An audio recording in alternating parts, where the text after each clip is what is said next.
Frankly, this summarizes it: the speed, the comfort, but there's also some real key factors such as patient education.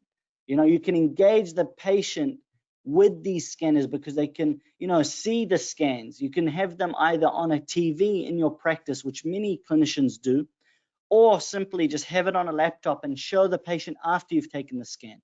And the wow factor is incredible. These days it's getting harder and harder. It's more competitive than ever before to be a dentist, and you really need to set yourself apart from the competition. And the easiest way to do that is technology. One interesting thing to me is when I show my patients scans, one of the most incredible thing for them is the color. That's what they comment on most commonly, is that, wow, that thing is in color, and it blows their mind. And also it's easy to modify and store. There's no more stone models everywhere, dealing with impression material which you can't modify. When you take an impression, you just pray that there's no air bubbles, because if there is, you're redoing it. So there's just endless benefits. Now, how do you take a digital impression? Frankly, these days, compared to what we went through when we first got a scanner, it's very simple. There's a lot of AI now in scanners that help to make the scan very simple, very easy to do. And you simply just put the scanner into the patient's mouth, start the scanner button, and then you move the scanner across the areas you want to scan. And in my opinion, the best way to scan is to keep your eye on the screen or the laptop. Rather than watching the mouth, you should be watching the screen itself to see what actual data you're capturing, because this enables you to stop the scanner if you need to and catch things early. The beautiful thing about scanners is that they can be stopped and started anytime. So if you notice anything, a bit of blood on the margin, you can stop it, clean the area, control the area, and then rescan that area, rather than dealing with impression material where you have to redo the whole thing. And this is a simple diagram showing you step-by-step scanning. Oftentimes you start on the occlusal. Let's say for a crown preparation, you would start on the occlusal, distal to the crown preparation, and then you would move mesially. And if you're doing a full arch scan, you would move all the way to the contralateral side. If you're doing just a quadrant scan, you would stop near the canines or incisors, and then you rotate the scanner buccally and lingually. And essentially that's how you do a scan. When you rotate buccally, you go back to where you started, you rotate lingually, and you come back again. And I've got a video to demonstrate that. This is a full arch scan in a nutshell. So you started on the occlusal aspect, you rotate buccally or lingually, which one you choose doesn't really matter, and then you go all the way around.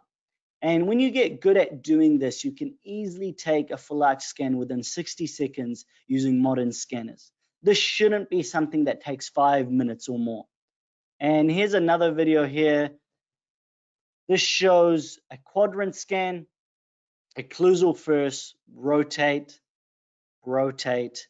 And oftentimes when I'm taking these scans, it is only then I would go back and fill the areas of the contacts, as you can see here.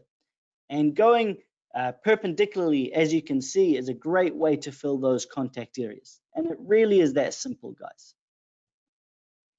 Now, why the digital workflow? And it's quite self-explanatory why these days, but it's just more efficient. Not only is the scan faster than an impression for most experienced clinicians, and you can be experienced too with a bit of practice, but also the dialogue with the lab is a lot faster. Sending a scan to your lab is like sending an email. It is so fast and quick these days, and they can immediately get the file and start working on it. Compare that to impression, pouring up the impression, disinfecting it, sending it to lab. And these days in a, COVID era, or let's say post-pandemic era, I think cross-infection and disinfection is more important than ever before. And minimizing this handling of impression material, I think, is critical. The American Dental Association did a survey for their members, and they got a few hundred responses, and they asked their members, do you use an intraoral scanner? 53% said yes, which I think is a little high, but without a doubt, the Americans lead market penetration of scanners. I think it's closer to 40%. But what's really interesting is that 91% said they're satisfied with iOS. And what this really indicates to me is it's a proven technology. People are happy, they're using it, and really it is the way forward. I myself, with a team of excellent dentists in Hungary, we actually did a survey ourselves through our IDD community and posting on various groups and social media. And this has been published in the International Dental Journal just recently, a few months ago. And for anyone who wants to access this, you can see the QR code on the bottom right-hand side. If you just scan that QR code, you will get free access to this study. But I wanted to share a few things with you that I found in our study about the user experience of intraoral scanners.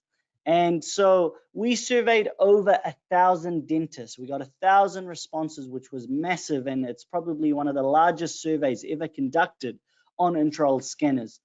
And we got responses basically from everywhere around the globe. All the main continents, Europe, Asia, North America, Africa, South America, and Australasia. We got survey responses from everywhere. And this basically gives you an indication of all the different countries and regions that answered. The top 5 responses were from India, United States, Australia, Canada, and Egypt. And I just wanted to share with you some of the details that we got from the survey. And so 82%, or close to 82%, believe that intraoral scanners are more accurate than traditional casting methods. Why this is very interesting for me is that if you asked that question 5 years ago, it wouldn't be this high. It would be closer to 10%. But these days, it's just accepted and appreciated. This is the future. This is a proven technology that works, and it works very well. Close to 86% or 85.6% use digital impressions with an iOS for fabricating fixed prosthetic appliances. And the most common was a single crown. This is interesting, and it really confirms a lot of the data that we get, is that a single crown is the most commonly used, the most common indication for an intraoral scanner to be used. A single crown. And really, this is why so much training should go into mastering this simple indication, because this is our bread and butter, and this is what you're going to do day in, day out.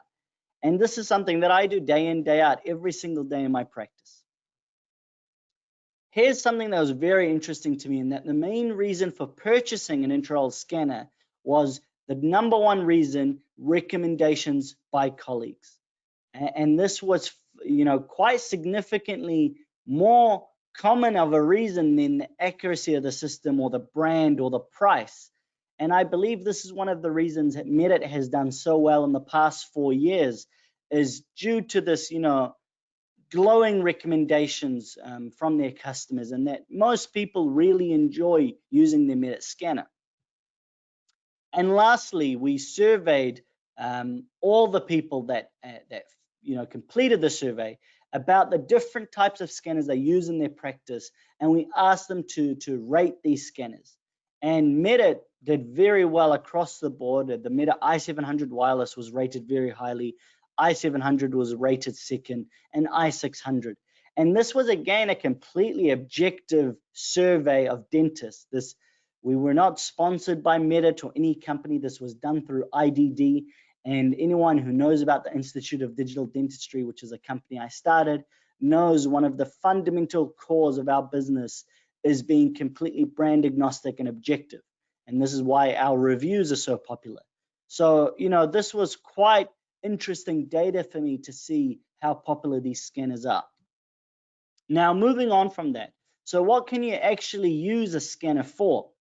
Now, most of you will know that a scanner is not just used for fixed appliances. You can actually use a scanner for every single indication in dentistry, whether it's dentures, crowns, splints, orthodontics, everything. I use a scanner for everything.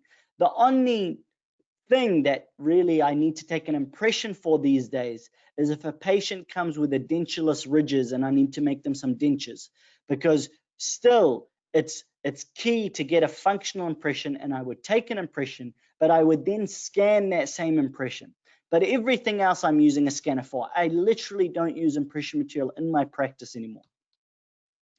And you can see how well it works. A lot of anecdotal evidence speaks to the fact that scanners are accurate, but this is a full mouth rehab case that I completed about 3, 4, I think maybe 5 years ago. Time flies these days. And as you can see, every single crown was fitting perfectly, and this was with an impression, a digital impression, not a traditional one. This was using intraoral scanners, and you can just see how accurate everything is. It just works. Here's another case. This is a combination of crowns and bridges and also implant restorations. Again, everything completely impression-free and done using scanners. And with the Meta scanners, I've been using them for many, many years now, since 2019. And I've done everything with the Meta scanners, everything from a single crown to bridges to all on X. Every single thing can be done with these scanners. I was mentioning dentures. If a patient also comes with their own denture and it's a bit loose, an easy way to scan that situation is to use the denture as a pickup impression and then scan the reline that you have just taken and send that to your lab for a new denture.